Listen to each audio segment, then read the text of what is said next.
प्रदेश के deputy CM Dushyant Chautala Sonipat के बहालगढ़ में स्थित एलडीगो में सेवानिवृत्त आईपीएस लायकराम डबास के निधन पर श्रद्धांजलि देने पहुंचे और कांग्रेस पर जमकर निशाना साधा।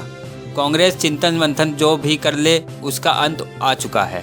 कांग्रेस अब ऐसी स्थिति में जा पहुंची है जब नैया पानी में डूबने वाली है। वहीं मानसून सत्र पर कहा कि इस बार कई अहम संशोधन होंगे, कई पॉलिसी रखी जाएंगी और कई प्रकार के ऐसे प्रस्ताव लाए जाएंगे कि हरियाणा का विकास कैसे तेजी से किया जाए। दुष्यंत चौटाला ने सोनीपत नगर निगम की व्यवस्थाओं को लेकर कहा, नगर निगम क्षेत्रों में अमृत योजना के तहत जो पैसा आया वह कई जंग प्रोजेक्ट से कम रहा है, इसी कारण समस्या आ रही है। उनकी कोशिश रहेगी कि शीघ्र इस समस्या को दूर किया जाए। रिटायर्ड आईपीएस लायकराम डबास के निधन पर शोक व्यक्त करने पहुंचे थे डिप्टी सीएम दुष्यंत चौटाला। दुष्यंत चौटाला ने कहा कि उनके दादा ने केजीपी केएमपी की नींव रखी थी। उस समय एक पिलर पर ही नाम लिखा गया था, लेकिन अब वे मुख्य मार्ग पर इस तरह से लिखवाएंगे कि आने जाने वालों को दिखाई दे। कांग्रेस पर जमकर बरसे और कांग्रेस के चिंतन शिविर पर बोले, कांग्रेस अब चिंतन मंथन कुछ भी कर ले उसका कुछ होने वाला नहीं है।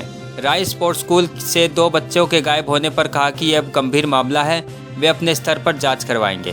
पेंशन पर कहा, किसी भी पात्र को पेंशन के बिना नहीं रखा जाएगा, हर बुजुर्ग को पेंशन जरूर मिलेगी। जैसे ही वे 60 वर्ष के हो जाएंगे उन्हें दफ्तरों के चक्कर काटने की जरूरत नहीं पड़ेगी। कांग्रेस का चिंतन मंथन जो भी कर ले, हाँ, एक अंत कांग्रेस का आ चुका साफ दिख रहा है कि जब और लोग सीबीडीआई के ईडी और सीबीआई के जाया करते थे, जब तो ये कहते थे कि वो तो इंडिपेंडेंट एजेंसी है, और जब इनके नेताओं को ऐसी गड़बड़ के लिए बुलाया जा रहा है जो खुद उनकी डायरेक्टली जेब का फ़ायदा करे, तब ये उसके विरोध में अब चिंतन शिविर भी लगा रहे हैं, धरने भी दे रहे हैं, लॉ एंड ऑर्डर को भी ख़राब कर रहे हैं। तो ऐसा जब तो पॉलिटिकल पार्टी कदम उठाने लग जाए तो उस पार्टी का अंत मान के चले। और कांग्रेस अब वो उस मौके पर है जब नैया पानी में डूबने वाली है। देखो, जहाँ स्कूल के अंदर से बच्चों का मिसिंग होना है, मेरे संज्ञान में आप लेके आए, मैं इसको मॉनिटर करवाता हूँ और पुलिस भी अपनी कार्रवाई इस पर जल्दी करना चाहती है। कोई पीड़ित बिना पेंशन के नहीं। जो भी व्यक्ति 60 साल से ऊपर है और क्वालिफाइड है उसको पेंशन मिले।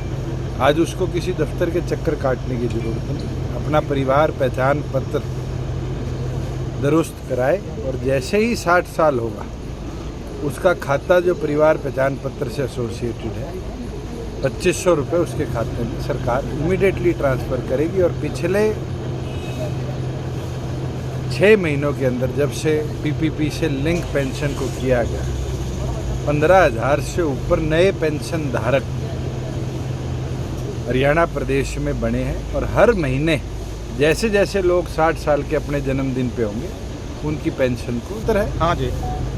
और इसके अंदर कई अहम अमेंडमेंट्स भी आ रही है, कई पॉलिसीज़ जो सरकार ने पिछले दिनों बनाई है उसको भी इम्प्लीमेंट किया जाए और फ्रूटफुल तरीके से आगे कैसे हरियाणा को और उज्जवल बनाया जाए उस पर चर्चा भी हो। नहीं किया था, नींव रखी थी और पत्थर को संभाल के रखा गया है। और मैं उसको जल्द ही, क्योंकि वो हाईवे के एक पिलर पे था और पिलर रीलोकेट हुआ, अब उसको हम उसके ऊपर हाईवे के ऊपर प्लेस करवाएंगे जिससे आते जाते सारे लोगों को वो पत्थर दिए। स्कीम के तहत बड़े शहरों के अंदर पैसा आया था। उस स्कीम के अंदर एक दिक्कत ज़रूर आई कि पैसा जितना प्रोजेक्ट कॉस्ट था उतना नहीं आ पाया और बीच में कई प्रोजेक्ट लंबित थे। सिरसा में जब पहली बार बैठक लेने गया तो हमें 38 करोड़ रुपए एडिशनल देने पड़े। सोनीपत शहर में क्या दिक्कत आ रही है और क्यों अमृत के तहत जो ड्रेनेज और सीवरेज की पाइपें लास्ट फ्लोर तक ले जानी थी वो दुरुस्त क्यों नहीं हुई, मैं इसको मॉनिटर करवा लेता हूँ। सोनीपत से संजीव कौशिक की रिपोर्ट।